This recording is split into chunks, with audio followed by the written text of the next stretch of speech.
Hi guys, welcome. It's Richard here, and coming up in just a few seconds is one of 12 videos that I've done, and the whole series just addresses the most common, basic, most fundamental, most important questions that guys have about relationship success.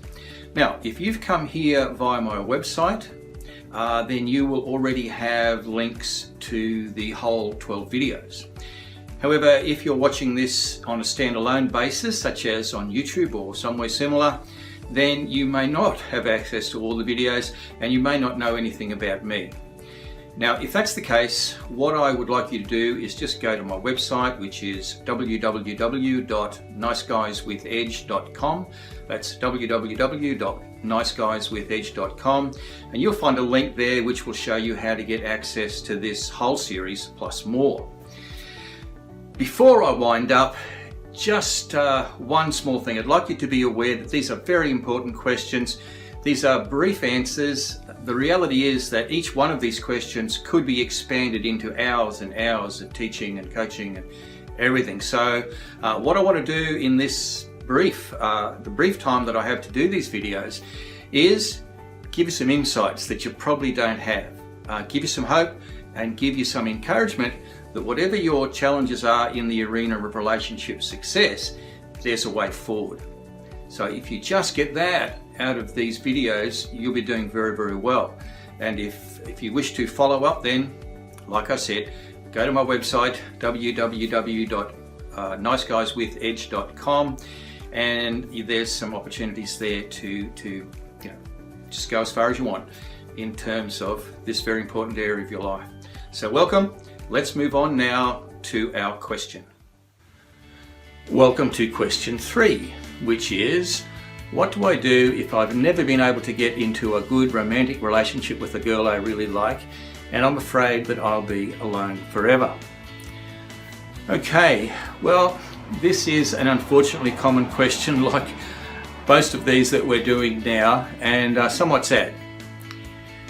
The thing that I would advise is just to stop, okay, because whatever you dwell on that thought, that's really not going to help your inner self. You're going to really be just encouraging depression and feeling down and feeling hopeless and feeling in despair. Let me tell you what I did as the critical thing to move out of that situation myself, because I'm here, because I've been there. I understand this, okay? And so in my situation, it really got down to an actual life or death matter, because I had suffered a breakdown. My body had sort of really gone to the brink of no return, as well as my mentality. And so I was in a pretty bad way. And to pull myself back from the brink of all of that, I had to make a special kind of decision. It's called a bright line decision. Now, I didn't have that name for it back then. I just knew that if I didn't do something critical, I wasn't going to make it.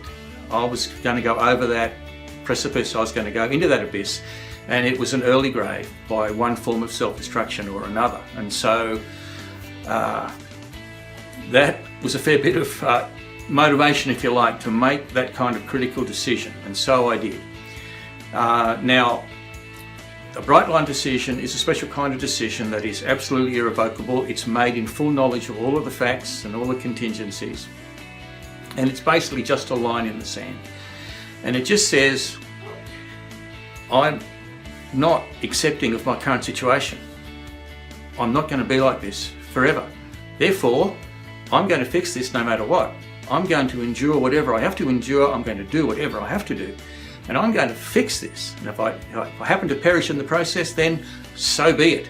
All right, now that sounds a bit extreme, but that's the kind of decision that you need to make if you're feeling stuck and trapped and can't see any light at the end of the tunnel.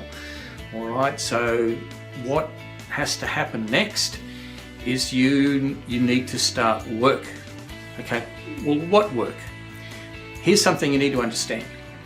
The best way to go is to learn from someone who has walked the walk before you. Now that's by far the easiest way to go. But even if that's not available to you, or even if that choice doesn't exist for you, which I don't know why it wouldn't, but if it doesn't, you can still make that right line decision. You can still dig yourself out of that hole. because this is what applies. When you make that kind of decision and you just start doing whatever you know to do, whatever it is, read some books, look up something on the net, go and talk to someone you know who's good with girls, whatever it is you can think of to do. If you start doing that with that intention in mind, then the what or how to get the result you're after actually crystallizes over time. Obviously, it's going to take a lot longer if you don't have someone to mentor you in that. But that's your choice. It's just that making that decision just changes something. When I made that decision, it didn't change my health immediately, but it did change my mentality immediately. And I got up a somewhat different person after that decision than before it. And I started work, and I did not have a clue. I did not have anyone to mentor me, and so I had to go by trial and error. But nevertheless, just doing that brought into my sort of awareness the things I needed to know, the people I needed to talk to, the books I needed to read, the things I needed to do. Okay, so I want to encourage you. There's no absolute barrier to you in terms of your ability to succeed, but you must make that decision. You must start work. You must be prepared to endure whatever is necessary and do whatever is necessary to achieve the place where you want to be. And it does take a little bit of a leap of faith, obviously. It is doable by everyone who has got that kind of grunt. Yes, it is. Okay, and of course, I'd encourage you to get some help. That's a far more sensible thing to do. All right, thank you so much for your attention. I look forward to seeing you in the next video.